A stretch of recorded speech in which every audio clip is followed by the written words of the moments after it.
A Tormented Bride for the Courageous Cowboy. Written by Etta Foster and published by Starfall Publications. Book from Historical Western Romance series. Save more with our ebook and audiobook bundles on our website starfallpublicationsbooks.com. Subscribe for more audiobooks. Enjoy. Chapter 1. The wide open spaces that opened out in front of Grace were much different from the built-up town she was used to. It was daunting to look out of the train window at a world she had never seen before, yet she knew she had no choice. Up until a few days ago, she had never imagined her life outside of Boston. She had been content to live and work in her father's tavern.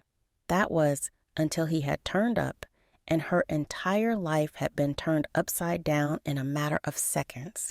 She had never imagined that a small, seemingly innocent deck of cards could do such a thing. As she made the long, bumpy journey to Oklahoma in her new life, she couldn't help but think of the events that had led her to such a situation. She used her handkerchief to wipe the beads of sticky sweat from her brow as she thought of her mother, the beautiful woman who had died when she was just 9 years old.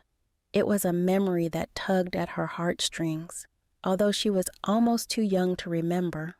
Although she remembered the smell of sickness and the pale pallor of her mother's face as she'd lain upon her deathbed, she remembered more the years leading up to that. Catching a stray strand of her own cherry red hair, she remembered the way her mother's hair had danced in the breeze as she'd helped her to peg the washing out in the small garden of their townhouse. She remembered the smile that danced on her mother's lips, along with the glittering green eyes that she now found reflected in the glass of the train window. Though her memories of childhood with her mother were bittersweet, they tugged at her heart more than her memories of her father, more than the memories that came after her mother's death. She could not remember how her father had been before then. Perhaps that was because any good memory of him had been tainted by the way he was now. All Grace could think of when she thought of her father was the acid scent of alcohol and the harsh words that spilled from his drunken tongue. It was those memories, and not so much the ones of her mother, that brought a tear to her eye.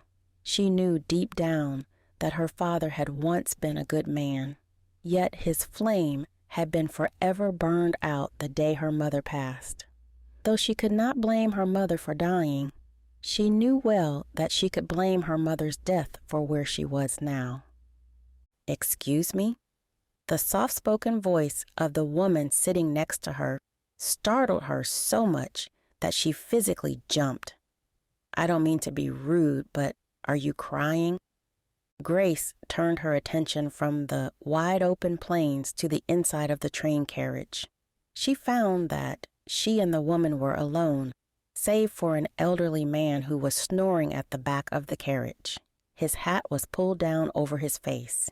Clearly, he was not interested in anything around him. When she had climbed onto the train, she had struggled for a seat, yet now it seemed that everyone else had disembarked along the way. She found herself praying that it meant they were close to the end of the line. She had been in the same dress for nearly 2 days, and the material was so sodden with sweat and dust that she felt as though it had become a second skin. "I am sorry," Grace apologized as she quickly wiped the tears from her eyes with a sniffle. She had never been one for showing weakness. It was one of the few things she'd inherited from her father. "I didn't mean to disturb you from your reading. I can't very well tell you my entire life story," Grace thought to herself. It would take the entire remainder of the day just to pluck up the courage to get started. How could she possibly explain that she had run away from her home and everything that she knew to marry a man she had never met? She glanced down at the book that the girl was holding in her hand, but could not quite catch the title on the spine. It looked expensive, but battered as though it had been read many times over. "Oh, this old thing," the young woman replied. "I have read it over and over so many times that I could probably recite it word for word." Grace found herself wishing that she had ever had the time to read the same book over and over again. Perhaps then she might have found an escape from the drudgery of her life.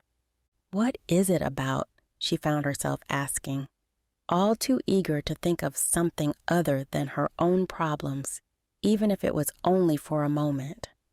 It is about a young woman who runs away from home to be with her one true love. The woman's dark eyes sparkled with longing, as though she fantasized of doing just that, and Grace found herself wishing that she might be able to have such hope again. She still remembered the fairy tales her mother had often told her right before bed, though they all seemed tainted now that she had a taste of the real world. "That sounds lovely," she sighed, and the woman gave her a quizzical look. She adjusted the red scarf around her neck in an attempt not to look her in the eye, and remembered that she had written of it in her last letter to the man she was meeting. She hoped it was enough for him to recognize her by. "Do not tell me that you do not believe in love," the woman protested. "I believe that love exists, though it is much harder to find than books and fairy tales make out," Grace replied, and she couldn't help but feel as though she was pouring water onto the woman's fire. "What on earth has gotten to you to make you so cynical of the world?" the woman asked her with a curious expression, and, for the first time since she began her journey, she found herself wishing that she could pour her heart out to this stranger. Perhaps then she might be able to make some sense out of it herself, though she knew if she said anything, it might come back to bite her later on, especially if this woman was staying in Oklahoma.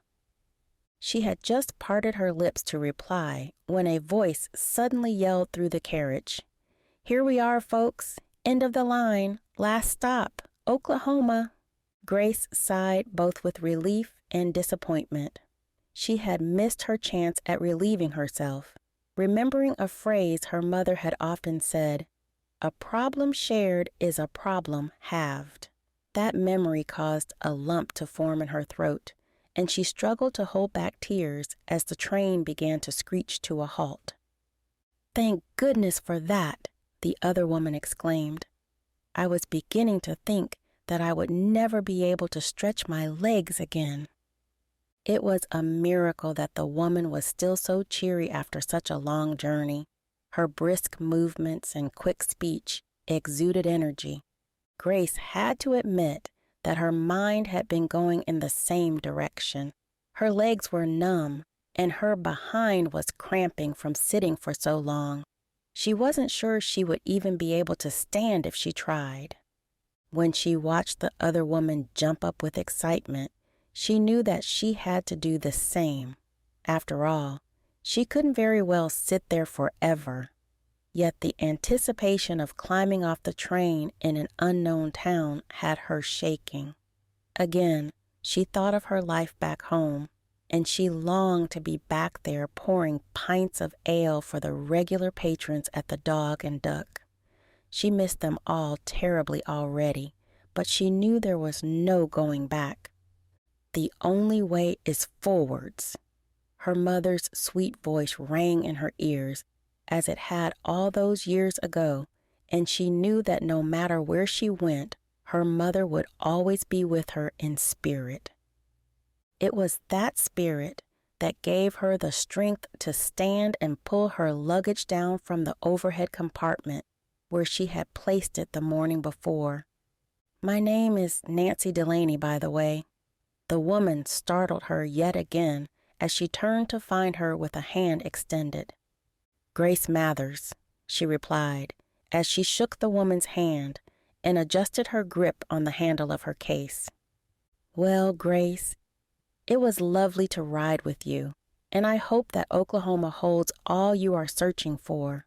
Nancy smirked at her, and Grace found herself wishing that she could be more like her. Perhaps if she had even half of Nancy's optimism, she wouldn't feel so weighed down by her problems. "I do hope that we shall meet again one day."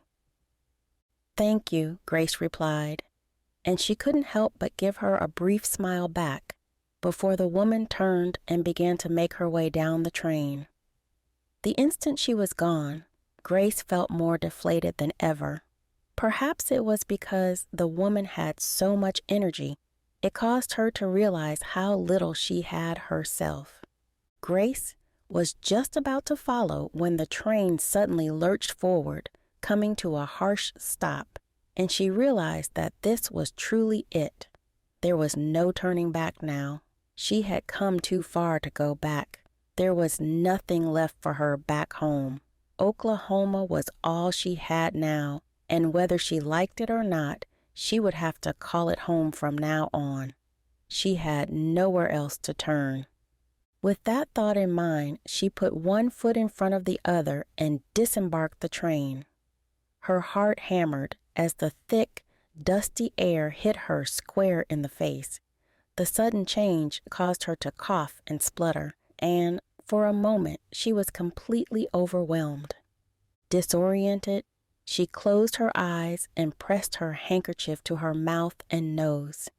It was a futile attempt to be able to catch a breath that wasn't full of dust that had been churned up by the train wheels. For a few moments, all she could hear was the noise of the train and the people all around her who were climbing off of the other carriages of the train and being greeted by their loved ones. She found herself wondering at the kind of man she was about to meet. The man who might very well be her husband one day was waiting somewhere on that platform. "You can do this," she told herself as confidently as possible. "You have to do this." It was no longer a case of wanting to escape. She needed to. Everything that had led her to this moment circled her mind, making her feel dizzy. She glanced up and down the platform for him, unable to pick anybody out of the crowd who seemed to be looking for someone in return. Anticipation crept in again, and she found herself shaking. Her trembling legs made it difficult to step down from the train, but slowly she managed it. Then she heard a voice rise above the noise, and her heart skipped a beat as it called her name. Grace. Chapter 2. He felt absolutely ridiculous.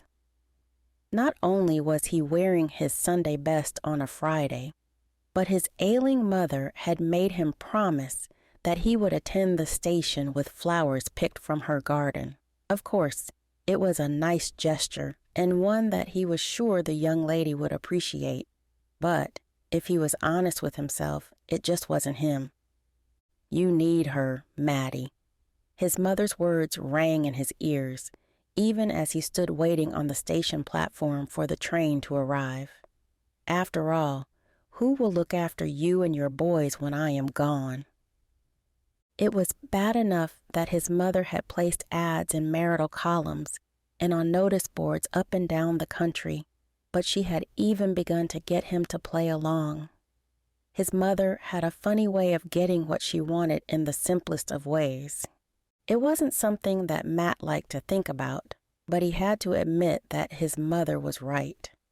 She had always been the one to cook and clean and even care for the ranch workers ever since she had married his father almost 50 years ago. Even before his father had died, he had been trying to make a good match for him. Nobody had ever seemed up to the task of taking on Mrs. Tucker's mantle, and Matt couldn't rightly fill his mother's shoes with the wrong maiden. He had always cared for his mother, and his mother had always cared for him. Adding another person into that mix was more than a little difficult, especially now that she was so ill and fragile. He couldn't bear the thought of making the wrong choice and causing her to go even further downhill. I should be at home with her, Matt thought to himself, even as he glanced in the window of the small building. It was so small that it could barely be considered a station, but the window was good enough to double-check that his black hair wasn't sticking out at odds and ends. He was glad of his cowboy hat for taming the wildest of it. The late afternoon sun beat down on him, making him sweat. At least, that was what he accredited it to. He would never admit that it was, in fact, because he was nervous. He wiped the palms of his hands on his brown slacks, and then quickly scolded himself as he checked to see if he had left a discolored mark. When he looked up again, he couldn't contain the feeling that he was being watched. Although there were several other people on the platform, all of them looking as though they were eagerly awaiting the train themselves, he couldn't help but feel as though they were scrutinizing him. He recognized several of them from town, and a couple of them waved while others simply passed by as though they hadn't noticed him. "Well, don't you look handsome, Mr. Tucker?" A croaky old voice sounded behind him, and Matt recognized it immediately. Mrs. Lemon was the wife of the station's caretaker and a dear friend to his mother. No doubt she had sent word to the gray-haired woman to ensure that somebody was keeping their eye on him if his mother could not do it for herself. For a moment, he imagined the kind of pressure his mother would put on him. Suddenly, he was slightly relieved that she was too ill to leave the ranch, and that made him feel even more guilty for having left. "Thank you, Mrs. Lemon. You are looking quite fetching yourself this afternoon," Matt replied. "That is a lovely dress." It was easy to compliment Mrs. Lemon. It was easy to compliment any married woman around town. It never came to anything, yet the thought of having to do the same with an eligible, young, and single woman made Matt feel as though his collar was fastened all too tightly around his neck. Every action has its consequences. His father's words rang in his mind. Always be mindful of the things you say and do. Not for the first time, he wondered what his guest might look like and how she might be dressed. He hoped she would be better dressed than Mrs. Lemon in her moth-eaten dress. Otherwise, he would feel even more uncomfortable in his Sunday best. "Oh, this old thing." Mrs. Lemon waved her hand at him, and he gave her a kind smile in return. It was a dress he had seen her in more often than not, yet it did not hurt to keep his mother's friend sweet. Having connections in town was always a good thing when you live well outside the outskirts on a ranch where anything could happen. I have had it for years. "Well, you obviously keep your clothes in good condition then," Matt smiled, but he had to admit that even to him it sounded forced. Perhaps his nerves really were getting the better of him. He was glad that Mrs. Lemon didn't seem to notice and embarrass him further. "You look like you are a rabbit caught in lantern light," Mrs. Lemon laughed as she approached and reached up to adjust the collar of his shirt in a similar fashion to what his mother had done before he left the ranch house that morning. "Are all middle-aged women so fussy over these things?" he asked himself. "I already feel uncomfortable enough as it is. How should one look when meeting a woman they have never met before?" he asked her, and she gave him a gentle pat on the cheek that showed obvious affection before licking her thumb to wipe a smudge from his face. "You could try not looking so frightened out of your wits," Mrs. Lemon mused with a smile. "I'm sure the girl doesn't bite." Even at 32 years old, Matt knew he had to take the woman's advice. He had always been one to listen to his elders, and he was sure that a woman, even an elderly one such as Mrs. Lemon, would know the young lady much better than he did. After all, she had once been young, even if that was hard to believe. He opened his mouth to speak, when he suddenly heard the loud bellowing of the train's horn in the distance, and his nerves hitched up a notch. He felt a lump form in his throat, and he suddenly wasn't so comfortable with having Mrs. Lemon around. The last thing he needed was an audience when his guest arrived. "Don't you worry." Mrs. Lemon tapped him on the shoulder then and gave him a quick smile. "I won't stick around to hold your hand. Your mother just asked me to check on you." Matt was more than a little relieved. He didn't want to appear rude by asking her to leave. Though she was elderly, she still appeared to have some sense. "I hope I didn't make her feel uncomfortable," he sighed to himself, wondering whether his body language might have given away how uncomfortable he was. "Thank you, Mrs. Lemon." Matt was relieved as Mrs. Lemon said her goodbyes and headed off down the platform as the train rolled into the station. He watched her leave before giving his full attention to the oncoming carriage. Matt took a deep breath as he watched the sand cloud that was kicked up by the train. His heart hammered in his chest, and he couldn't remember the last time he had been so nervous. In fact, he didn't think he ever had been. He was usually such a confident man who didn't care what others thought. His mother's hopes hung on what this woman thought of him. He knew that he could not let her down. He wasn't sure that her poor heart could take it. Even more so, he wasn't sure he could handle being the one to upset her. The train drew to a halt, and the doors were flung open to let several passengers off. Each one of them seemed to have somebody meeting them, and, for a few moments, Matt wondered whether the woman might not even be on the train. He was sickened by the thought that after all their correspondence, she had changed her mind and turned back for home. Perhaps she sent another letter and it got lost, he thought to himself. Maybe I got the date wrong and she arrives tomorrow? He forced the thoughts away quickly. After all, what did it matter if she didn't turn up? He would just have to go back to looking for another bride. My mother needs help now, he reminded himself after having watched her drop a plate in the kitchen that very morning, because her fingers simply couldn't hold the weight of it. He was almost ready to give up, sure that there was nobody left on the train, when a final passenger finally stepped off. She was wearing the plainest of dark blue dresses, yet she was by far the most striking woman that he had ever laid eyes upon. Her cherry red hair was braided, hanging down over her shoulder, almost to her hip. He suddenly remembered the last letter he had received from the woman he was meeting, and the words rang in his head. "You shall know me by my fiery red hair and matching red scarf." He found himself holding his breath as he wondered whether she might in fact be there to meet someone else. For a moment, he was fearful that he had gotten his hopes up all too soon, as he watched her cast a smile at somebody across the platform. Then she stepped down from the train, lugging her heavy suitcase, and her head flipped from side to side.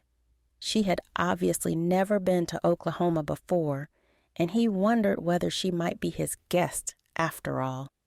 Instinctively, he placed the wildflowers behind his back and began to wander forward, determined not to look too eager.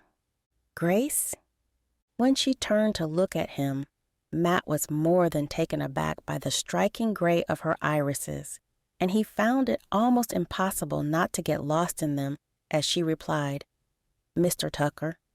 "Yes," he said in a voice that was all too firm. Wondering whether it might have even been a little harsh, he quickly added, "It is a pleasure to finally meet you." "More of a pleasure than I had hoped," he admitted to himself. Her beauty made up for their lack of knowing each other. He still kept his distance, as he had promised himself before she had arrived. "I am only here for my mother." "And I you," she nodded, stiff and expressionless. She remained cold and formal, making her hard to read. It's too late to turn back now, he reminded himself. Even if Boston wasn't quite so far away, he couldn't rightly put her back on the train and send her away. She was here for a reason. They were both just going to have to get used to it. Chapter 3. Close up, Mr. Tucker was even more handsome, and that made Grace feel even more wary of him. Of all the men in the world who advertised for a bride, she had never expected one to look as he did. He seemed much too young and handsome to have any trouble finding a bride in his own town, so why had he written for one from Boston? These are for you. Mr. Tucker produced a bouquet of wildflowers from behind his back, and the corner of his mouth turned up in a slightly awkward smile, as though he wasn't at all comfortable with the gesture. Mr. Tucker was unlike anything Grace had been expecting. The entire journey to Oklahoma had consisted of conjuring up images of him in her head. She'd imagined a middle-aged man with balding patches or even a gangly farmer who might perhaps have been malnourished. Once, she had even imagined him with a portly belly, and that had made her laugh. Yet he was nothing like any of those things. Yes, he was tall, so tall in fact that she had to crane her neck to look at him. He had a Roman nose and sharply handsome face, lined with an afternoon shadow of facial hair. Thick eyebrows matched his equally thick jaw-grazing hair. It was quite unnerving that he was so good-looking. Grace had partially hoped that he would be ugly or disfigured in some way, so that she would at least have an excuse to feel cold towards him. Now she was going to have to find another reason to keep her distance until she knew where she stood. Thank you, Grace said gratefully as she tried to juggle her bag and the bouquet. They are beautiful. They were my mother's idea. Mr. Tucker shrugged, as though it was of little consequence to him, and Grace couldn't help but feel a little put off by his off-handed nature. His cold demeanor and lack of gentlemanly manners left her feeling more than a little unwelcome. Did you really need to divulge that? She thought to herself, wondering whether he had purposefully mentioned that the flowers were not his idea.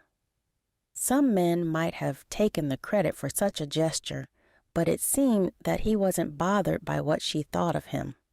In normal circumstances, she might have found that endearing, but now she found it stubborn. Having no idea what to say, Grace found herself wishing she could turn around and climb right back onto the train. She couldn't say that she felt all that welcome in this man's presence. It seemed as though he was having the same feeling as he remained silent. His eyes bore into hers as though he was willing her to be the one to break the silence. I am very much looking forward to meeting Mrs. Tucker, Grace admitted to him to break the silence. She hoped that the woman might be more welcoming than her son. Maybe then she wouldn't feel so much like she had made a wasted trip. Then allow me to escort you to her, Mr. Tucker replied, as though he was glad to have a reason to start walking. He gestured her forward, and she walked beside him, struggling to keep up with his fast pace as her heavy bag battered against her knee. It might have been a little bit easier had she not had the extra added pressure of not dropping the flowers he had given her. It was an uncomfortably silent walk off the platform and around the side of the station to a hitching post where a horse and cart were awaiting them. Grace couldn't help but admire the huge black Shire horse that Mr. Tucker approached and affectionately patted on the neck. This is Thursday. She'll be taking us to the ranch. She looks sturdy, Grace commented, when the horse turned its head and she noticed that its face was graying with age. She had seen many similar horses in Boston, though none appeared so well kept as Thursday did. At least, that was a quality in the owner's favor.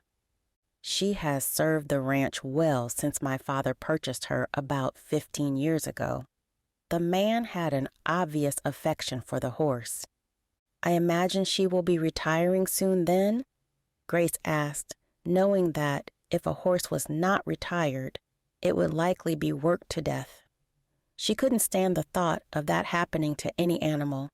She wasn't sure whether she asked the question for the horse's well-being or whether it was to get a measure of Mr. Tucker's character, but it seemed that he wasn't too pleased by the question. She will work for as long as she is able, and then she will be put out to pasture when she indicates that she cannot work any more, he scowled. Though you should not bring up the conversation with my mother. She would try to say that she must work until the day she dies, and she would say the same for herself. It sounds as though your mother is a very stubborn woman, Grace observed, and for a moment she wondered whether she might have overstepped. Then Mr. Tucker nodded and smiled. She certainly is. I know where you get it from then. Grace tried not to smirk to herself. She was shocked then when Mr. Tucker made to take the case from her, please allow me. Up to then, he had been wholly ungentlemanly, and it caught her off guard. Grace instinctively found herself moving it out of his reach, and she shook her head. I have carried it this far. I can certainly put it on the cart myself. She wasn't sure, but she thought she saw a reddening to Mr. Tucker's cheeks, as though he had suddenly realized his error. If he did, he didn't seem as though he was about to apologize, and so she began to step around the cart. As you please. He gestured for her to put her luggage in the back of the cart, and gave Thursday another pat on the neck. Join me on the front bench when you have quite finished. What on earth did I do that for? Grace questioned herself as she rounded the back of the cart and saw for the first time the distance she would need to sling the bag to get it into the cart. Glancing to the front of the cart to check that she was not being watched, she placed the bouquet of wildflowers on the ground at her feet and took the case in both hands so that it would be easier. By the time she had managed to sling the item up into the cart, she was out of breath and her shoulders were aching.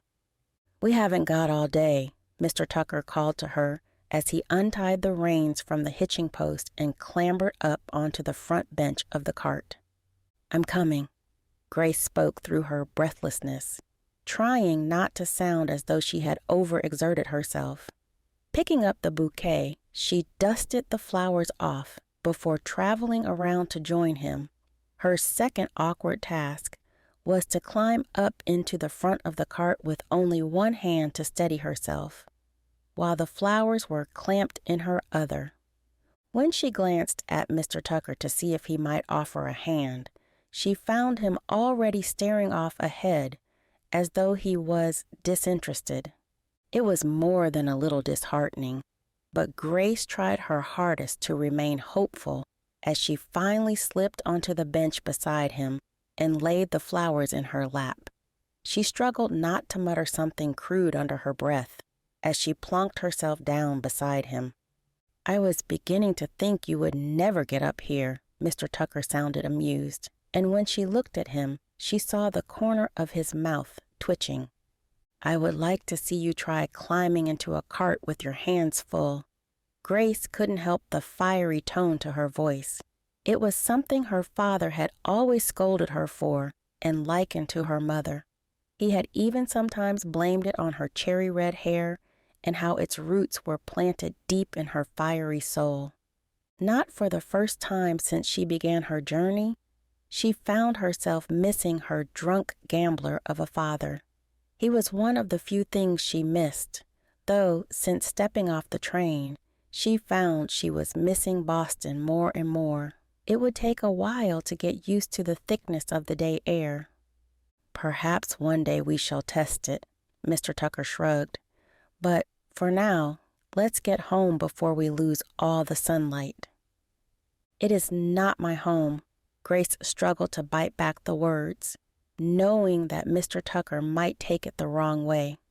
She glanced around her at the town of Oklahoma as they passed through the shops and homes that made up the small town, and she realized that, for all intents and purposes, this was, in fact, now her home.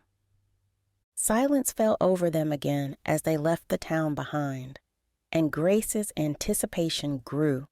She wondered just how far out of town Mr. Tucker's ranch was. As they drew further and further away, she realized that it was all too far to run back to the train station if things went terribly wrong. In that moment, Grace found herself wondering whether she might have made a mistake in thinking that it was a good idea to run away to Oklahoma. When she thought of what she was running from, she again realized that, in fact, she really had little choice. Oklahoma was her last chance for happiness. Yet she couldn't quite see a joyful life with this man beside her. Although her long journey to Oklahoma was now at an end, she knew it was going to be an even longer journey to happiness. All she could do was breathe deeply and steel herself for what was to come, because no matter what happened, she had little choice in the matter. Chapter 4. Well, I never. Matt couldn't help but feel as though Grace was most ungrateful as he offered to take her case. He saw the fiery stubbornness in her eyes as she insisted that she was capable of putting it in the cart. If that was how she wanted to act, then he would certainly let her. He couldn't help but think of his mother and her own stubbornness. Perhaps they were going to get on perfectly. He wasn't sure he liked the thought of that and being ganged up on in his own home. Before we continue into the story, do us a favor. Like this video and hit the subscribe button because it helps very much with YouTube's algorithm. If you want the audiobooks ads free, visit our website and select our bundles to save more. Thank you again. Now back to our story. But he knew for his mother's sake he had to at least try. Though he sensed her struggling to climb into the cart, he fought back the urge to help her for fear that if he touched her, he might find himself struggling even more to control himself. She was certainly the most beautiful creature he had ever laid eyes upon, and that left him feeling stunned and anxious for the future.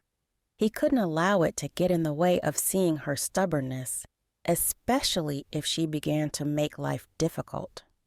Before she had arrived, he feared that she might be a foul, ugly thing who was older than she had claimed to be.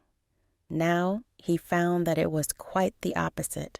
It made him even more nervous. Her beauty had left him instantly attracted to her, as it would any man. Yet he had been attracted to women before and never felt the need to be standoffish. He didn't like the thought that her stubbornness might become a problem. He had heard all too many times about men who had fallen head over heels and lost their souls to beautiful women. He struggled hard to remind himself that this beautiful woman was here for one purpose and one purpose only, to put his mother's mind at rest. The road to the Tucker Ranch was bumpy, and several times Matt noticed how Grace leaned towards him whenever the cart hit an uneven part of the road or swerved a little. He also noticed the way that she tried to overcompensate her weight to the opposite side so as not to touch him directly. Matt couldn't help but notice how he found himself wishing she would get a little closer. He blamed it on the chill that was beginning to overwhelm them as the sun began to fall, yet even in the back of his mind, he knew that it was something much more than that. He was glad of the sight of the ranch when it came into view against the setting sun. It had been a long, silent journey, save for the odd exclamation by Grace whenever they hit a hole or a bump in the track. He had to glance sideways when he heard Grace suddenly gasp. Although the ranch was fairly small as far as ranches went, Matt had to admit that it had a certain charm, and, lit with the red light of the sunset, it could even be described as beautiful. He had always loved the ranch. After all, it had always been his home and the only one he had ever known. "Is something the matter?" Matt asked as he pulled on the reins to bring Thursday to a halt. "This wasn't at all what I was expecting," Grace replied, and for a brief moment Matt wondered whether she disliked the look of the place. "If it is not to your taste, I am sure that there is somewhere else in town you might stay until you become accustomed to your new surroundings," Matt said, a little too harshly, and he quickly bit the inside of his cheek. No, it is beautiful." Grace shook her head. "I am glad the place meets your approval," Matt scowled as he threw himself down from the front bench. "Believe me, a rundown shed would look good compared to the places I have rested my head," Grace replied. Looking at her clean dress and the neatness of her hair, Matt wasn't at all sure he could believe her. She barely looked as though she had worked a single hard day's work, and had he not known where she had come from, he might have believed her to be of high society. That was, until she opened her mouth and gave away her commonness with her drawling accent and her fieriness. "My father built everything from scratch with his own bare hands," Matt explained, in the hopes it might make her look a little more favorably upon the property. After all, if things went well, it would be her home too. He couldn't help but notice that she continued to glance around with scrutiny at the small ranch when he turned back towards the cart. "Let me give you a hand." Matt offered up his hand to her as she made to get down from the cart, but she quickly turned and began down the steps backwards with the bouquet still in hand. Matt had to admit that he was not surprised by her stubbornness. In fact, he was already beginning to grow used to it. Matt could not bear the pain of having to watch her struggle all over again, and so he reached up and gripped her firmly by the waist. If she was going to be stubborn, then he was going to play the same game with her. "Wait, what are you doing?" she demanded as he pulled her down from the cart. "Put me down." Matt couldn't help but smirk to himself as he placed her on her feet. Happily. He had to admit that she looked cute when she was angry. There wasn't a single thing about her that was scary, and she reminded him of a puffed-up house cat. He was sure that if he closed his eyes, he would see the ginger tabby he'd owned as a boy hissing and spitting at him. "What on earth did you do that for?" she demanded as she ran her hands over the front of her dress to try and smooth out some of the wrinkles that had been caused by his rough handling. For a moment he felt guilty until he reminded himself that she would get over it. "I don't have time for you to mess about," Matt shrugged his shoulders.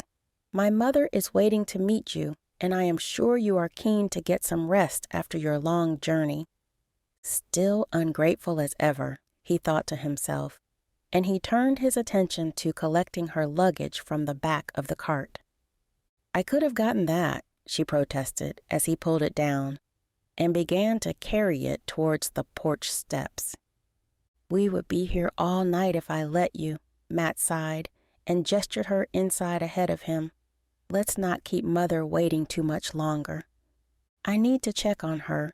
He was anxious to be sure that his mother's health had not deteriorated further in his absence. He tried to go to town as little as possible to be sure he was always close by. He had even thought of sending a farm hand in his stead to collect Grace, but his mother had insisted that she would be fine. He pushed his way into the hallway and dropped the case by the door before holding it open for Grace to enter herself. She gazed around the hallway with curiosity, and Matt determined, "I shall give you a quick tour on the way to my mother's room." "I'd like that." Grace smiled warmly at him, and he quickly averted his gaze. He couldn't allow himself to be distracted by the way her mouth made such a pretty shape when she smiled.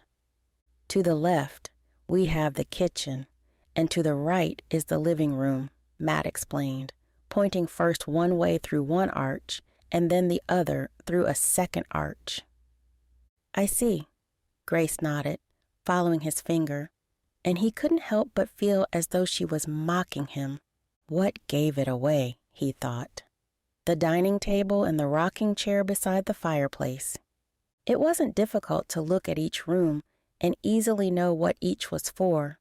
He couldn't help but wonder for a moment why he was even bothering. Still, he continued on through the house.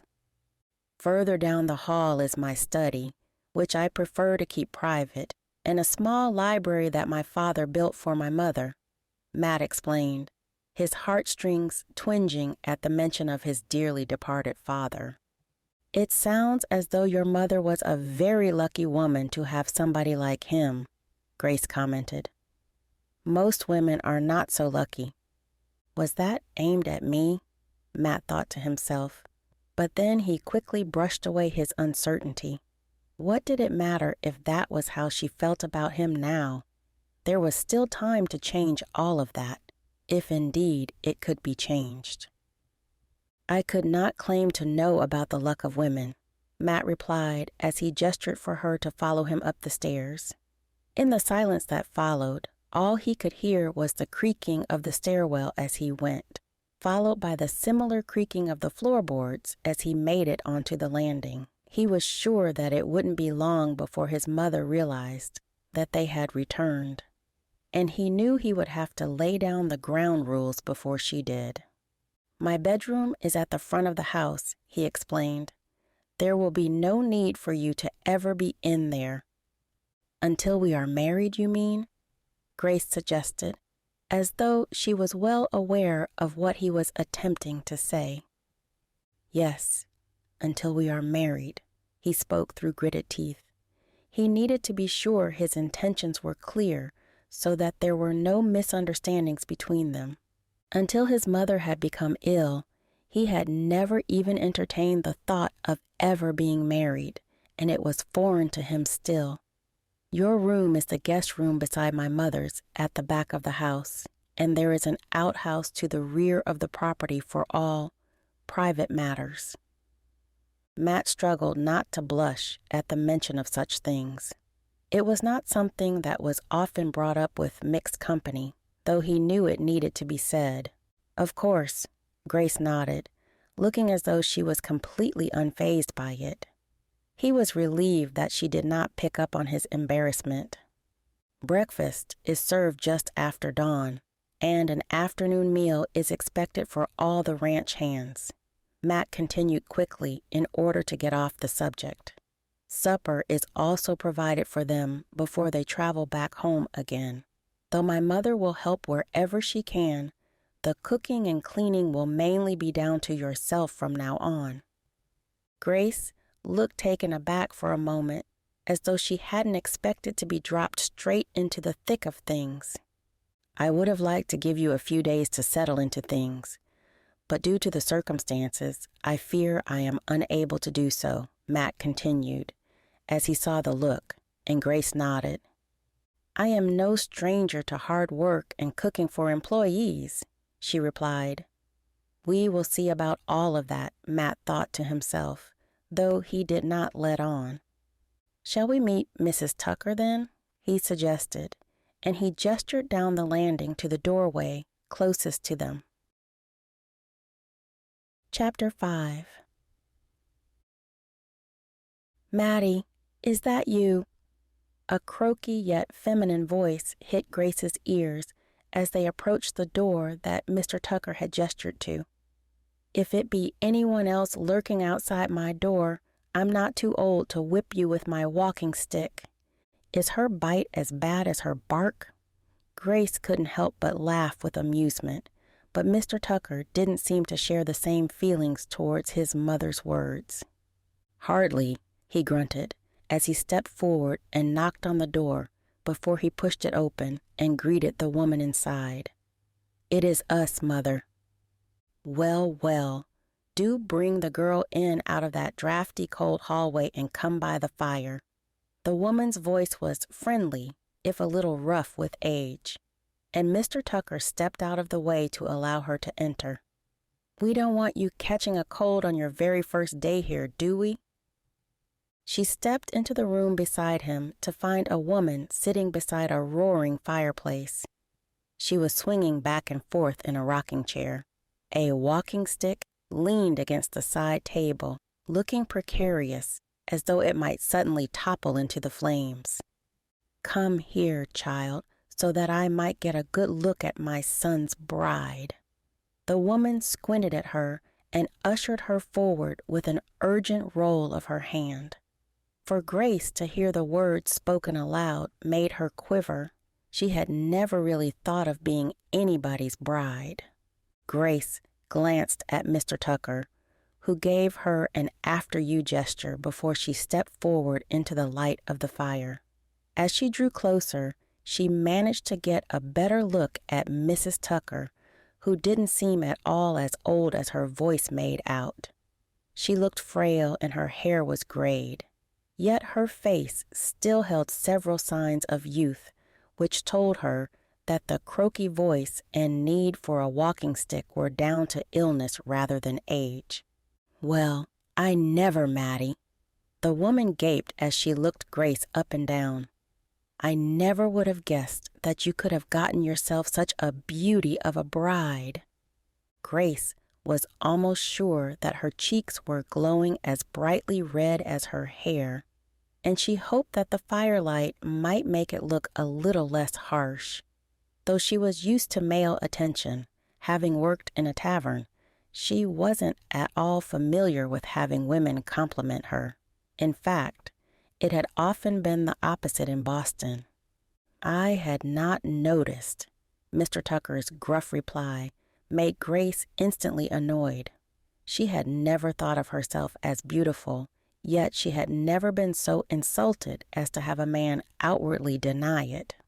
The drunken men at the tavern couldn't have been the most reliable sources for judging her beauty, but she knew from looking in the mirror that she had something about her. "Now, Mattie, don't be such a stick in the mud," Mrs. Tucker demanded. "Come over here and let me see the two of you together. I need to get a feel of you as a couple." Mr. Tucker hesitated. He looked as though he was thinking something through carefully for a moment. Perhaps he was judging just how close he should get. "Is Mrs. Tucker really so ill?" Grace thought to herself, suddenly wondering whether she might be standing too close for comfort.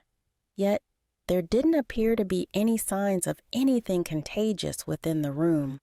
Maybe he just doesn't want to get close to me. She was sure that she heard Mr. Tucker inhale sharply before he finally stepped forward to stand beside her. She was all too aware of his closeness as the scent of him washed over her. It wasn't at all an unpleasant scent, though she couldn't quite put her finger on it. "Well, well, I do believe the two of you are going to make some handsome sons and pretty daughters." Mrs. Tucker sounded absolutely giddy, yet her words set the fear of God into Grace. "We aren't even married yet," she wanted to scream. It was not a feeling she was unaccustomed to, as the last few weeks she had felt like screaming at the top of her lungs. The warmth of Mrs. Tucker's welcome helped to ease her frustration at the unfairness of her situation. "I'm sure there will be plenty of time before any of that happens," Mr. Tucker spoke up, and Grace was relieved to see that it appeared they were on the same page. The last thing she wanted to do was rush into something. She thought of all the women she'd met in Boston who had hurried to marry and were practically on their second pregnancy before the year was out. Marriage seemed a harsh world to her. She prayed it might be different in Oklahoma. Seeing the growing disappointment on the older woman's face, Grace found herself saying, "I'm sure there shall be plenty of time for all of that." On that note, I do believe that I shall leave you ladies to talk on such matters while I tend to my work. Mr. Tucker sighed and stepped up to his mother. He leaned down and pressed his lips to her forehead. It was such an affectionate gesture that Grace could never have guessed it of him. Up to then, she had believed him a cold, stone-hearted man who kept his distance. Yet it appeared that he might not be so stone-cold after all. She barely managed to stop herself from gaping. "You look as though you have just seen a ghost, my dear," Mrs. Tucker smiled as soon as her son had left the room. Grace suddenly realized that her mouth was gaping open, practically catching flies, and she quickly caught herself. No, I wasn't expecting." She wasn't sure how to explain to the woman that she hadn't been expecting her son to be so affectionate towards her. Matty might be a little rough around the edges, but give him a chance and he will show you that he can be a gentleman, Mrs. Tucker explained. He is much like his father, the kind of man to guard his heart until he knows exactly what he wants, and then he will make his intentions clear. I hope that it doesn't take us too long to get there, Grace thought to herself. She was having a hard time believing that he would ever be anything other than cold and indifferent to her. Still, she had no other choice but to stick around and hope for the best. It was too late to go home now, and she couldn't bear to think what might happen if she did. "Mr. Tucker Sr. built this house?" Grace asked, hoping that she might drag the conversation away from the current Mr. Tucker a little. Perhaps that might calm her nerves slightly. "Yes, with his own bare hands while I was expecting my Matty," Mrs. Tucker explained, smiling tenderly. "Why don't you take a seat, child?" The woman gestured at the seat across from her own, and Grace suddenly realized just how exhausted she was. It had been a long train journey from Boston to Oklahoma, and an even longer one to the ranch itself on that bumpy road. Grace's legs were trembling with weakness. "Thank you." She was grateful for the chance to sit and rest as she dropped down into the seat offered to her.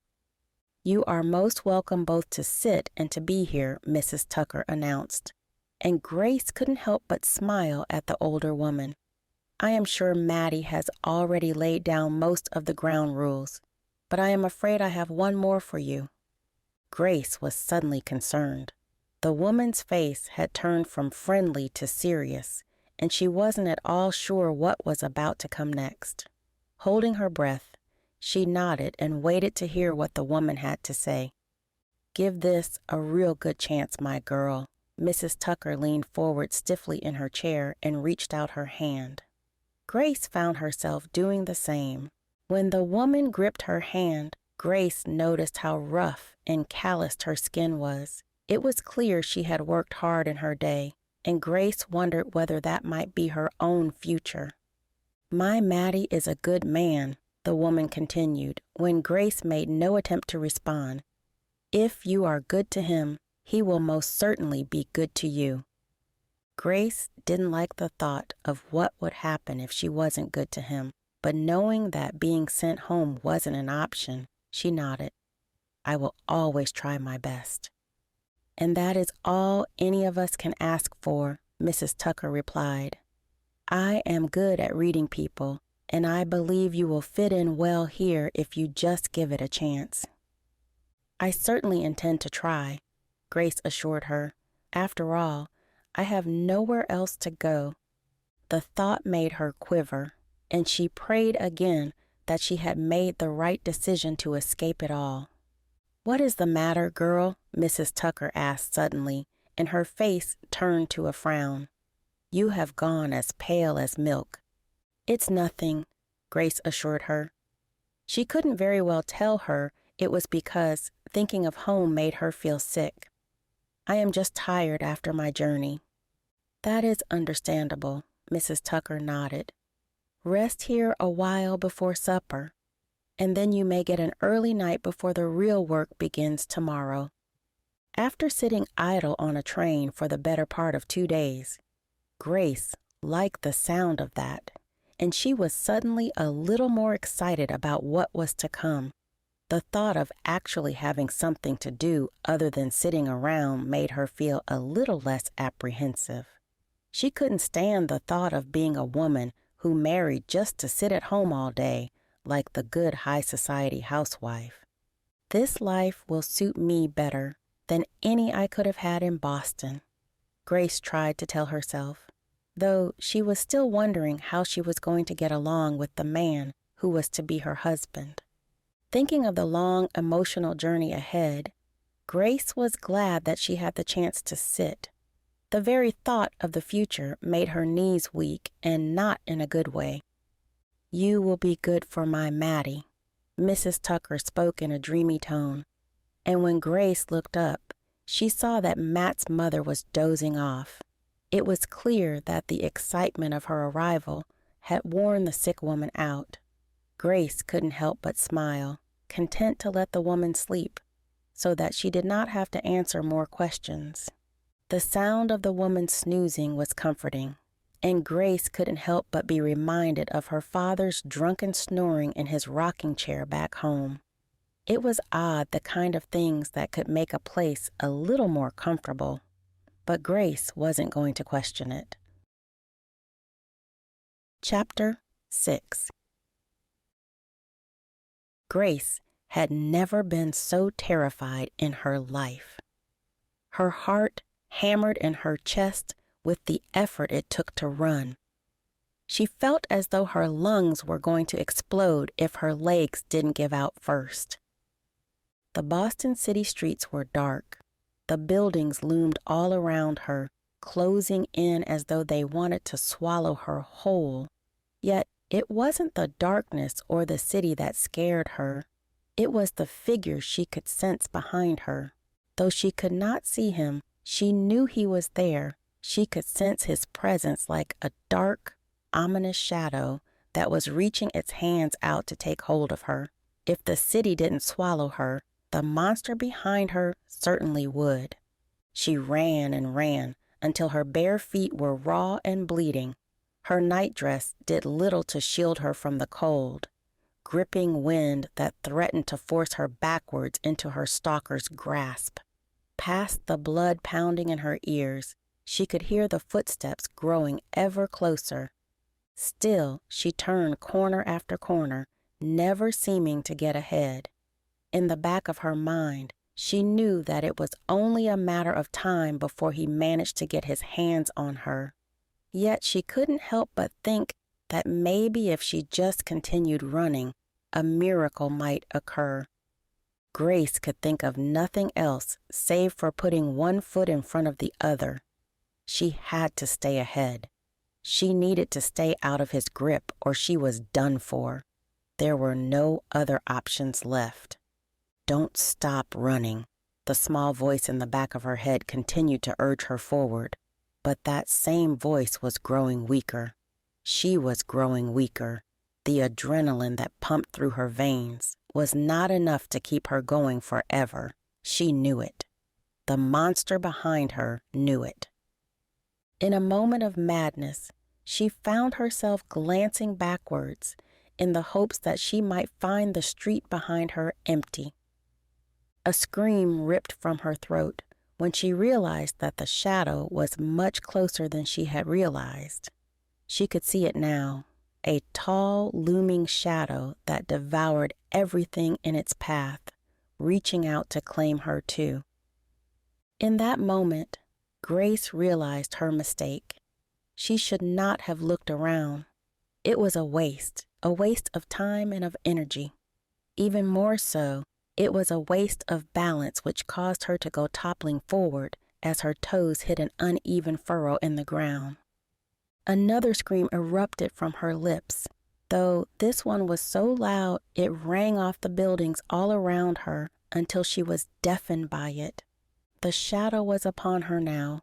She knew she was beaten, but that did not stop her from screaming as the blackness descended upon her. It consumed her wholly, chilling her to the bone and choking her of air like a thick black smog. "Grace, Grace, good God, girl, do wake up." An oddly familiar voice hit Grace's ringing ears then, and she suddenly sat bolt upright in an unfamiliar bed. Her heart continued to hammer as she felt cold sweat run like an icy finger down her spine. Goosebumps flared along every inch of her skin, and she panted as though she had been running for miles and miles. "It's all right, dear." Mrs. Tucker sat beside her on the bed and pulled her into her embrace. For a moment, Grace was startled by the affection and instinct told her to pull away. Then she felt the woman's hand stroke the back of her head, and her racing heart began to calm. For just a second, she was transported back to her childhood when her mother had calmed her with such an embrace. It reminded her of how her mother would sing to calm her racing nerves, and she began to feel tears pricking at the corners of her eyes. There, sweetheart," Mrs. Tucker spoke softly, as though she was speaking to a child. "You were just having a bad dream, but you are safe now." Grace wasn't sure whether she would ever truly feel safe again, but she had to admit that she certainly felt close to it in that moment. It had been so long since she had been embraced by another human that she had almost forgotten the innocent joy of it. She had forgotten how it felt not to be totally alone. I'm sorry," she sighed as she finally found her voice. She was still breathless, but at least she wasn't trembling so badly. "I didn't mean to wake you." "Do not worry about that," Mrs. Tucker insisted. "I was already up." For the first time, Grace realized that the older woman was fully dressed in a different dress from the one she had last seen her in. When she glanced at the window across the room, she saw the first signs of light coming through the curtains. "Have I overslept?" Grace asked. She was well aware that she was supposed to be up to begin helping with the chores. "Don't you worry about that," Mrs. Tucker sighed. "I was just coming to wake you when we heard you screaming." "We?" Grace didn't like the sound of that. She found herself glancing around the room, but other than Mrs. Tucker, she found that she was alone. "I didn't wake Mr. Tucker, did I?" She couldn't imagine how annoyed he would be if she had. She remembered how her father had often yelled at her for waking him, even if she had woken him from an afternoon nap. You might have thought the world was ending if you didn't have a bottle of whiskey in hand to calm him. "No, dear," Mrs. Tucker assured her. "My Mattie has always been an early riser." That was of little relief to Grace. She was almost sure that they would both be wondering what on earth might have happened to her to make her scream like a banshee in her sleep. "Let's get you up and dressed," Mrs. Tucker insisted. "I assume you will need some help with your corset?" I think I will be able to manage," Grace protested. She wasn't at all comfortable with the thought of being so exposed in front of the mother of the man who might one day be her husband. She was already well aware that the only thing protecting her and her nightdress from view was the thin sheet she'd been tossing and turning under all night. "As you wish." Mrs. Tucker pushed herself up from the bed then and used her walking stick to carry herself to the door. "I shall be expecting you downstairs presently to begin breakfast." "I will be down straight away," Grace promised. When Mrs. Tucker opened the door, Grace found herself, for only a moment, face to face with Mr. Tucker. His face was deeply lined with concern, and Grace thought that he might wish to come inside. Then the door closed behind Mrs. Tucker, and Grace heard the two of them exchange words. It was too muffled to hear what they were saying, though. When she heard the even footsteps of the sturdy gentleman walking away, Grace knew that his mother had sent him away. She was relieved that she wouldn't have to face him again just yet. The look on his face in that moment had told her all she needed to know. He wasn't at all pleased that she was around. "How can I blame him when I have just made such a racket?" she asked herself. She could only imagine how loud she had been screaming for the two of them to come rushing to her room like that. The thought of having to face him after that caused her cheeks to blush as she pushed back the covers and clambered from the bed. Today will be better than yesterday, she tried to tell herself aloud, in the hopes that it would make it true. She wasn't sure she could handle a repeat of the day before, and all she could do was hope for the best. As she dressed, she tried not to think any further of her dream and the situation that it represented. She tried to force all thoughts of Boston and her troubles out of her mind as she set herself to the task of getting all her chores done. I need to show Mr. Tucker that I can be a good wife to him, she told herself as she pulled on her skirts. The very thought of that made her just as fearful as her dream did, but she knew deep down that it would be the lesser of two evils. Even Mr. Tucker could not be as bad as the things she was running from. At the very least, she had to allow herself to believe that. Otherwise, she had nothing left. Having done her best to tie her corset, she finished dressing and jammed her feet into her leather boots that were slightly too tight. She'd been wearing them for the last few years, and yet she was still hoping that her feet might stretch them out eventually. Standing at the bedroom door, she paused to take a deep breath and steel herself for the day ahead. Please let me have the courage to get through this, she prayed before she reached for the door handle and pulled it open.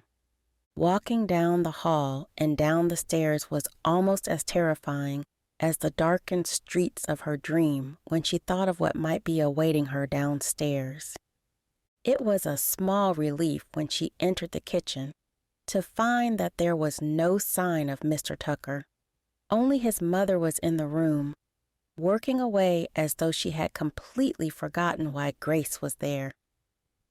"Mrs. Tucker, you must let me do that," she insisted as she approached the woman who was lifting a heavy pot onto the hook above the fireplace. "Don't you begin sounding like my Mattie," Mrs. Tucker scolded her, and quickly slapped her hand away as she tried to offer her help. "It is what I am here for," Grace insisted. "You are here to be a companion to my son," Mrs. Tucker replied, with a look that said, "I know very well why you are here. And as that companion, it falls to me to help around the ranch," Grace insisted.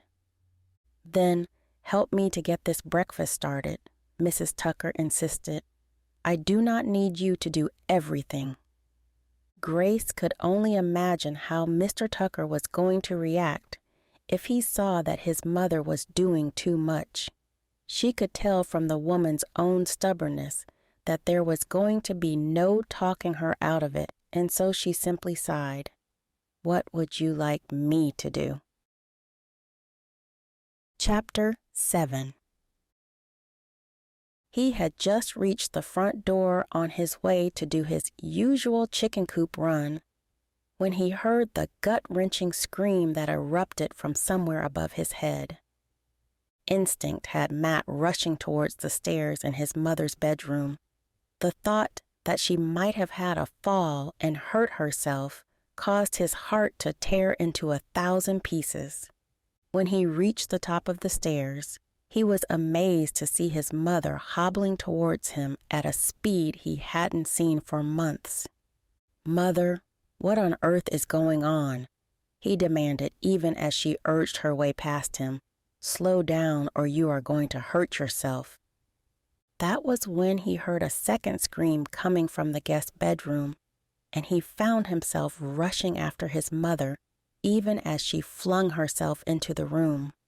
All frustration at having Grace in his home was gone for a moment. It was replaced by concern as he caught a glimpse of the red-haired woman tossing and turning beneath the bed sheets, as though something was possessing her limbs. Then the door slammed shut behind his mother, and he was left out in the drafty hallway, feeling helpless. He waited there for what felt like hours, pacing up and down the hallway as he waited to know why Grace was screaming at the top of her lungs. "Have I brought an ill woman into my home?" he thought to himself. Perhaps she had been exposed to sickness on her journey, and she had infected the entire household. That was the last thing his mother needed right now. I never should have agreed to this. Still, he couldn't help but feel guilty as his stomach clenched a little with concern.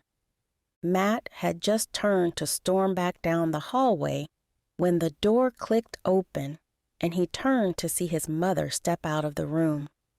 He glanced up just in time to see Grace sitting up in bed. She was as pale as the milk he collected from his cows, and her eyes were as wide as a rabbit caught in a snare. Their eyes connected for a moment, and Matt could see nothing but fear. He found himself wondering whether he had put it there. "Is she sick?" he asked his mother as soon as the door closed behind her. The elder woman looked just as concerned as he felt, but she shook her head. It was simply a bad dream. The poor girl has obviously been through a lot. "You are sure she isn't sick?" Matt asked. "She hasn't gotten the fever or something?" He wasn't sure who he was more concerned for, his mother for being so frail herself already, Grace for the fact that she might be suffering, or even himself for the fact that if anything happened to her, he would be right back at square one again. The thought of having to go through the awkwardness of the day before made him even more concerned. "She is not sick," his mother insisted, and she tapped him on the shin with her walking stick. "Now you go and get to your work before she comes out and finds us both lurking outside of her bedroom." Matt found himself reluctant to leave until he had all of the facts, but his mother's expression told him he wasn't going to get away with it. She was too stubborn to argue with. "Go on," she insisted again, and she looked like she might tap him harder. "Away with you." Those words brought back fond memories of when he was a boy, and she'd insisted that he spend most of his time doing boyish things outside. She had been adamant that he enjoy his childhood before he became a young man who would take his father's role at the head of the family. "Well, I am the head of the family now," he reminded himself. "I have too much work to be doing to be distracted by concern for that woman." Even as he picked up the basket from beside the front door and headed out to the chicken coop, he couldn't help but worry. There was so much uncertainty surrounding everything, and he didn't like it one bit. Feeling out of sorts, collecting the eggs and feeding the hens took longer than it usually did. Another thing that Matt could attribute to Grace's arrival and his concern for her and everything surrounding her. This was a bad idea, he thought to himself, even as he wandered back up to the ranch house and into the kitchen. The scene that greeted him caused his blood to boil. All concern for the young woman was gone when he saw that his mother was busying herself about the kitchen. "What is going on in here?" he demanded as he slammed the basket of eggs down onto the table. Grace whipped around, almost dropping the tray of food she had been holding. "Mr. Tucker, she began, looking as though she was going to apologize, but his mother reached out and placed a hand on her shoulder to silence her. "Grace is helping me make breakfast." His mother spoke in a tone that was daring him to speak against her, and he knew that he could not allow it to go on. "Grace was brought here so that you would not have to do the chores," Matt reminded his mother sternly. He then turned to the red-haired woman and added, "I thought that you might have enough sense to stop my mother from doing such things, but I see now that I was wrong." "Mathew," his mother scolded him, but he raised his hand to silence her so that he could continue. "Grace, you are here to take over from my mother, not to be her assistant," he explained. "If you are not up to that task, then I am afraid you have come to the wrong place. Mr. Tucker. She looked as though she was struggling for something to say for a moment. But then he saw the fire in her eyes, and he knew something was coming. I am not a child. I know my duties, but I will not be the one to tell your mother what she may or may not do in her own home. Matt was a little taken aback by that. He had gotten the sense that she was fiery from the moment he'd first laid eyes upon her, yet he hadn't been expecting her to talk against him so openly. I am the one who brought you here, not my mother, he insisted. If you cannot do as I wish, then I will have no need of you. Mathew, this is most unlike you. His mother looked concerned, and Matt suddenly realized that he did not like the man he was becoming in front of his mother's eyes. I shall not be needing breakfast, he announced as he turned away from them both. I have far too much business to take care of today.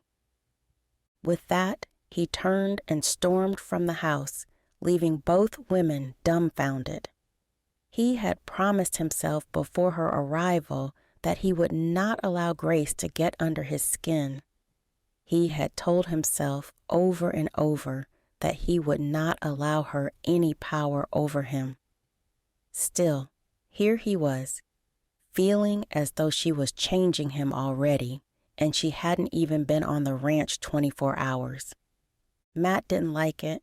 He didn't like it one bit.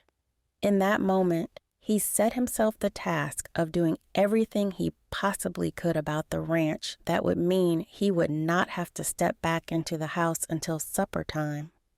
Simply knowing that she was there was enough to drive him insane. He didn't need to see her to be reminded that his life was suddenly changing forever, and he had almost no say in the matter.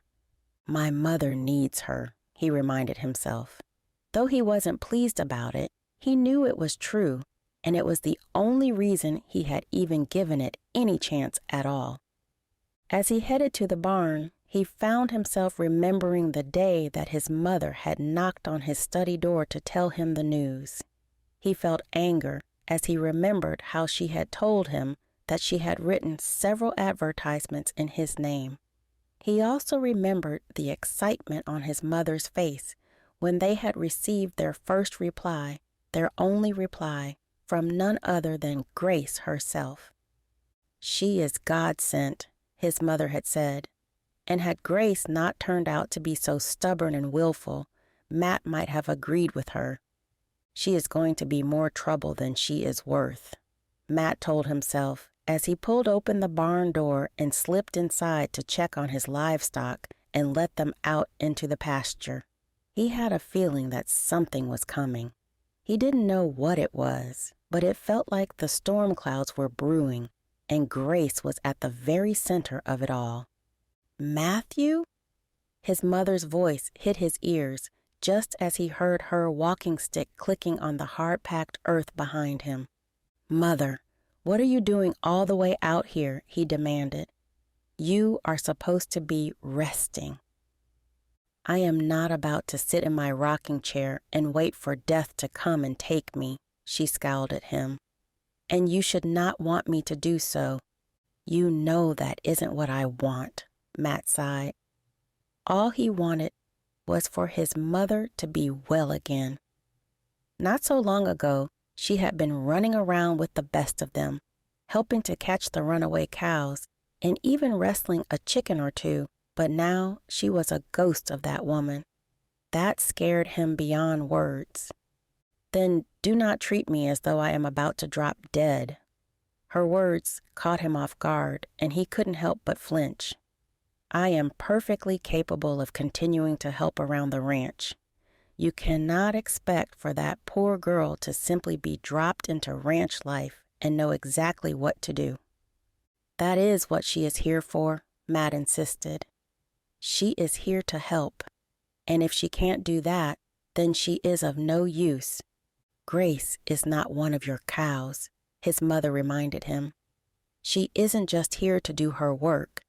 She is here to be a companion to you, and if you will not allow her to do so, then you will both find yourselves very lonely. "What would you have me do?" Matt asked. All he wanted to do was go about his business and forget for a little while that Grace even existed, but he knew that his mother wasn't likely to allow him to do that. "I want you to give Grace a chance." She continued to look at him with a stern expression. "If you don't, you may find yourself regretting it for the rest of your life." Chapter 8. The word shocked could not even describe how Grace felt as she stood in the kitchen watching Mr. Tucker leave. Even though she had expected him to be harsh towards her, she had not expected him to be the same with his mother. The older woman simply sighed as her son left the room and turned back to her work. Do you think he meant that?" Grace asked, suddenly fearful. If he did mean what he had said, then her time there was running short and her days were numbered. She had no idea what she would do if he saw fit to throw her out. "I wouldn't worry, my sweet girl." Mrs. Tucker stopped working to place a hand on Grace's shoulder. She gave her a comforting squeeze before she added, "My Matty is not a big fan of change, but he will just have to get used to it." Though Mrs. Tucker's words were comforting, Grace couldn't help but go over again and again what had just been said. Mr. Tucker's words had been harsh, but the look on his face was what really scared her. He was a man of strong principles. She had been able to tell from the moment she first met him that it was going to be a struggle to get beneath his tough exterior. "You will soon learn that, in order to get on with my son, you must harden yourself to his harshness, and he will eventually let you in," Mrs. Tucker explained. "He is just like his father, and the Tucker men do not like to show weakness, especially towards women." "I had no idea that kindness was considered a weakness," Grace thought to herself, though she would not say the words out loud. She did not wish to offend Mrs. Tucker after already annoying the son. "What am I to do then?" Grace asked instead. "Just don't give up," Mrs. Tucker replied. "Unfortunately for you, my son has both his father's stubbornness and my own." "Can you not take some back from him?" Grace asked, and the two of them laughed together for a moment. "You have no need to worry, Grace," the older woman insisted, and Grace was astonished when she took her into a warm embrace. "You are going to fit in well here, and my son will come to love you. A mother knows these things." Grace felt a tear come to her eye then. She suddenly wished that her own mother was around for her to get some advice, but she knew that if she was there, probably there would never have been any reason for her to come to Oklahoma in the first place. "Why don't you finish up breakfast, and I will go and have a word with my son," Mrs. Tucker suggested with a half smile. "You really don't need to do that," Grace protested. She didn't like the thought of the woman getting another earful on her behalf. "Sometimes a son needs a mother to put him in his place," Mrs. Tucker smirked, and with that, she began to make her way from the kitchen after her son. For a moment, Grace stood with no idea what to do. That's when the pot above the fireplace suddenly began to boil over, and Grace quickly grabbed a towel to remove it from the hook. She began to busy herself with finishing breakfast, eating as she went. Leaving food beneath a cover on the table, she hoped that Mrs. Tucker and her son might come back to it. Afterwards, she busied herself with the house chores, determined to prove both to Mr. Tucker and to herself that she could fit into life on the ranch. By mid-morning, she had managed to dust the entire downstairs of the house and sweep every floor. Several times she felt the watchful eye of Mrs. Tucker on her, though the woman did not disturb her, and Grace was glad of it. She had begun to feel as though she was on a roll, and she didn't want to lose it. By the time she had finished, She had collected several garments, including a couple of blankets from the living room that looked as though they needed some tender love and care. Folding them, she placed them on the kitchen table with the plan of asking Mrs. Tucker for a sewing kit later in the day. "Is everything all right in here, my dear?" Mrs. Tucker's voice might have made her jump if she hadn't heard her footsteps coming down the hallway along with the clicking of her walking stick. Grace turned to her with a nod and a smile. "Everything is fine. I was just going to come and ask you whether you might have some sewing equipment that I might use." "I am sure that I can dig some out of some cupboard or other." Mrs. Tucker smiled as though she knew exactly where she could find a sewing kit. Then she glanced in the direction of the kitchen window and asked, "Has my stubborn son been in for his breakfast yet?" Grace followed the woman's gaze to see Mr. Tucker crossing the yard from the barn to another of the outbuildings. He was walking with purpose, as though he had much to do and little time to do it. For a moment, Grace allowed herself the time to admire him. All she need do was look at him to know he was a strong man capable of supporting her. She could see he was strong of body with broad shoulders and a muscular physique. But, watching the way he moved about the ranch, she could also see he was strong of mind too. Whether she liked it or not, she knew that she needed him, and looking at Mrs. Tucker told her everything Grace needed to know of his own need for her. She looked at the plate of food she'd left out that morning and shook her head. "It appears not." "Perhaps I should take something out to him." Mrs. Tucker looked thoughtful.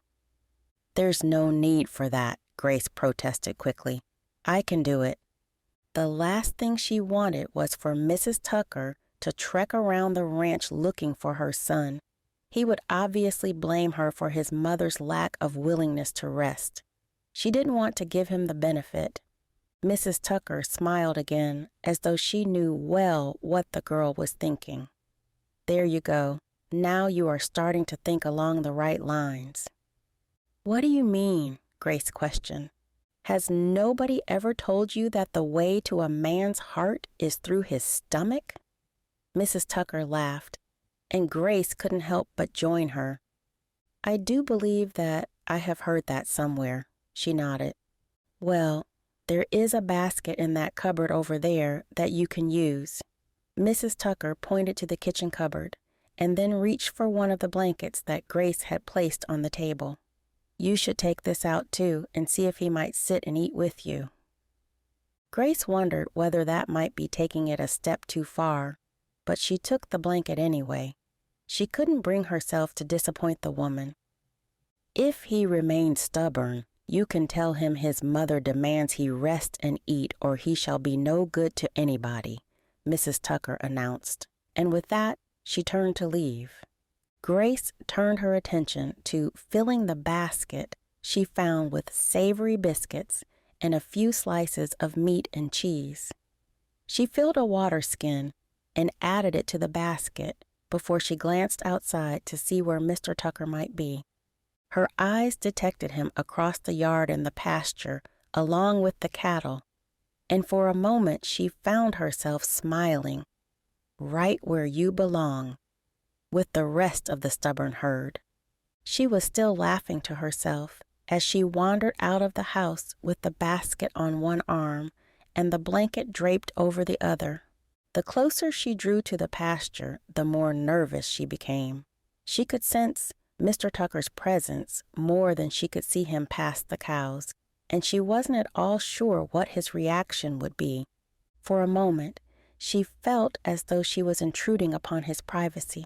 But when she drew closer and saw him red-faced and frustrated, she wondered whether he might be in need of some help.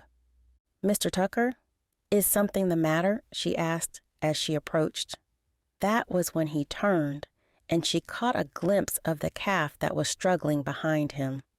The wire that was tangled around its leg was clearly painful as it mooed and whimpered in frustration. Mr. Tucker did not look pleased to see her, but she tried her hardest not to let his scathing look put her off. Mrs. Tucker's words lingered in her ears, and she knew she couldn't give up just like that. "What are you doing here?" He continued to scowl at her, but she straightened herself up, determined not to show him any weakness.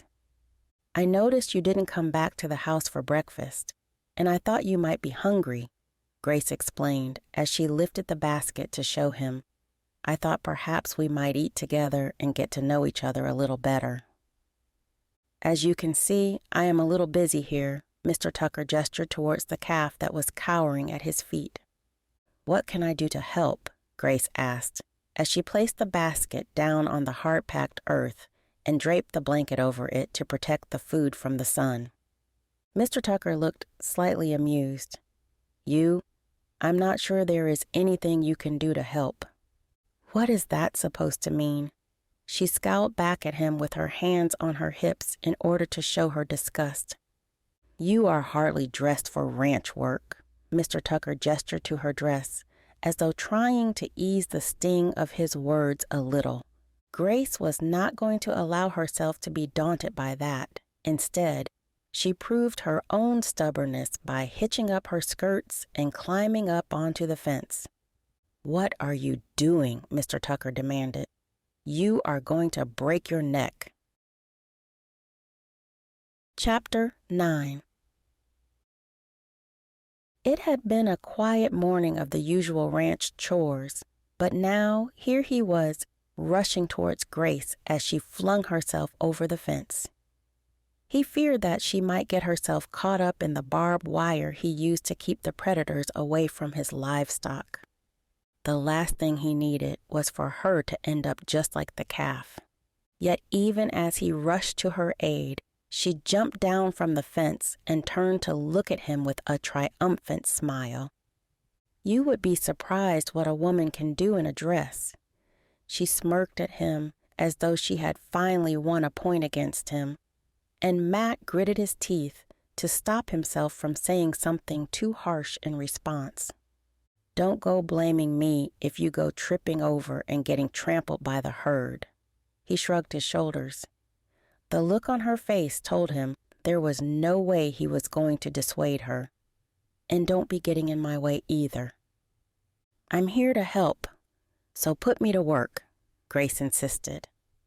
Although he was none too pleased by her presence on the ranch, Matt couldn't help but feel apprehensive at the thought that Grace might get hurt. He brushed it off as not wanting to waste time dealing with such things, but deep down he knew it was something more than that. "What do you want me to do?" Grace asked him when he did not respond to her. "I would like you to get back on the other side of the fence where it's safe, but seeing as I know you are willfully stubborn and will not listen, you can help me by trying to keep this little guy calm," Matt explained as he made his way over to the calf again. The small creature was still struggling, tangled up in the barbed wire and looking as though it may have been there all night. "The poor little guy," Grace commented as she joined him. "He's so cute. Don't go forgetting that he is basically a wild animal," Matt reminded her.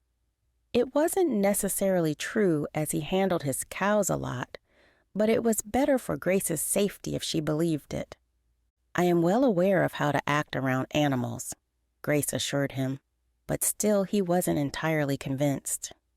"Then you should know not to put your back to a calf's mother when dealing with her little one," Matt commented as he gestured towards the large cow that was close behind her.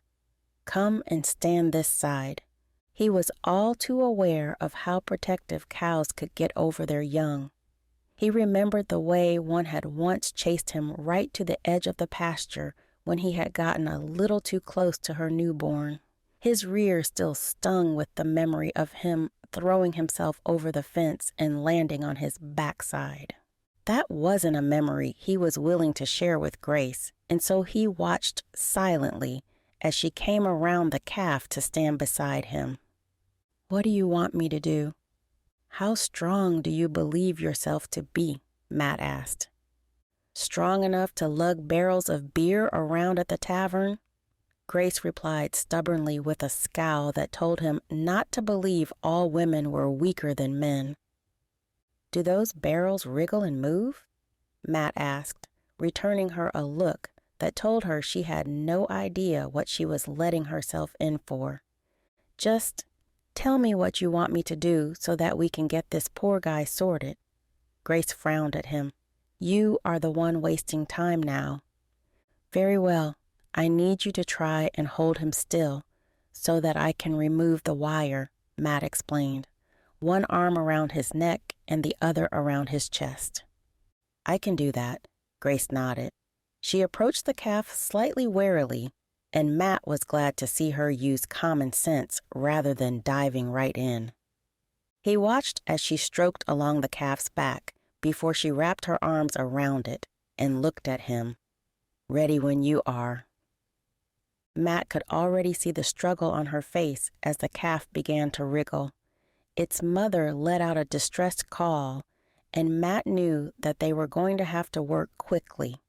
He dropped down onto his hands and knees beside the calf and gripped hold of its leg to begin removing the wire. In an instant, he knew that the calf was much stronger than Grace, and the second he touched the wounded leg, the calf shot out of her grip. Matt couldn't help but laugh as she went toppling forward onto her own knees. Strands of hair fell from her braid, and dust coated her face. "I told you he would wriggle," he laughed as he pushed himself to his feet.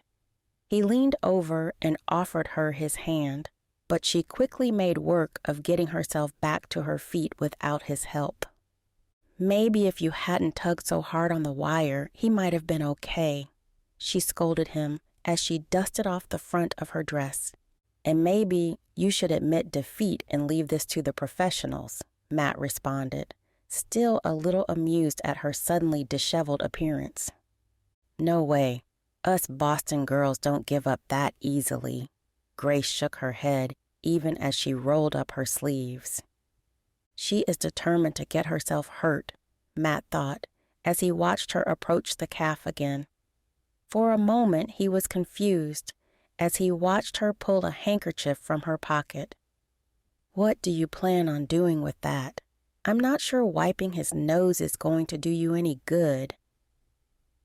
He continued to watch as she laid the handkerchief over the little calf's eyes and held it in place with one hand while she wrapped her other arm around his neck.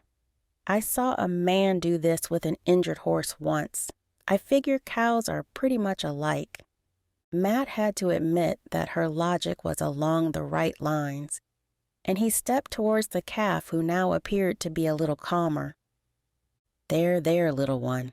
Grace spoke to the calf as though she was speaking to a child. Matt couldn't help but admire the look of determination on her heart-shaped face. "Do you have a good grip on him this time?" Matt asked, dropping down onto his knees again. "Yes," she replied, looking a little red-faced. "Let's get this over with." This time, when Matt reached out to take hold of the calf's leg, he barely flinched.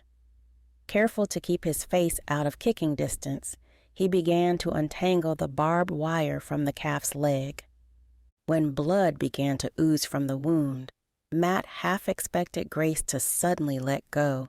She might have been strong, but he knew from his mother's telling that many women were sickened by the sight of blood. "I think I am going to need to clean this out," he told her. "Are you all right to continue holding him while I fetch some water?" "There's a water skin in the basket," Grace announced, and he noticed how pleased she looked with herself for coming prepared.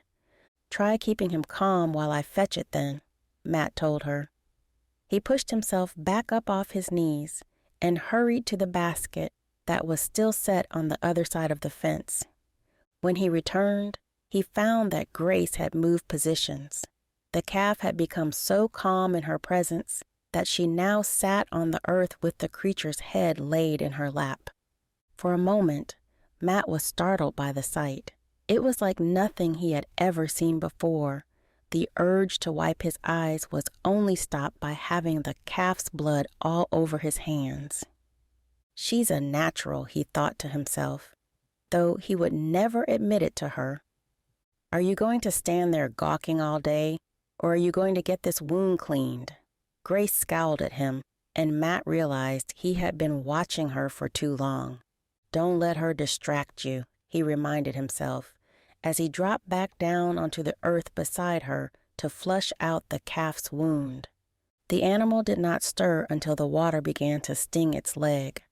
Matt watched as Grace stroked its flank and cooed gently to calm it again. Maybe she might be right for this life after all, Matt thought. He could see an easy happiness on Grace's face that hadn't been there before.